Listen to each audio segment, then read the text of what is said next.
સૌને બાપા સીતારામ। સવારમાં આજે તો આપણે વાંચવા બેસી ગયા હતા તે છેક બપોરે 1:30 વાગ્યા સુધી આપણે વાંચ્યા જ કર્યું હતું અને ત્યારબાદ આપણે જમી લીધું અને સાંજે આજે બીજું કામ ગુંડલાવમાં હતું એટલે આજે કામ ઉપર જવા માટે ઘરેથી નીકળી ગયા હતા ગાડી પર બેસીને।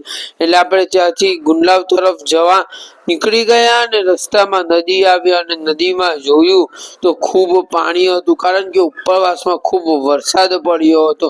નદીનું પાણી જોઈને આપણે ધીમે ધીમે પુલ પસાર કરી રહ્યા હતા, કારણ કે પુલ પડી જાય તેવો હતો। એટલે આપણે ત્યાંથી આગળ નીકળી ગયા અને ગુંડલાવમાં કામ પતાવી લીધું। ત્યારબાદ ઘરે આવતા આવતા રસ્તામાં હનુમાનજીનું મંદિર આવ્યું તો હનુમાનજીના દર્શન કર્યા। ત્યાં આરતી ચાલી રહી હતી અને છીપ્પાળમાંથી આપણે ગોળ લઈને ઘરે આવી ગયા અને ઘરે આવીને પાછા વાંચવા બેસી ગયા અને આજનો દિવસ પૂરો કર્યો। વિડીયો ગમે લાઈક કરજો।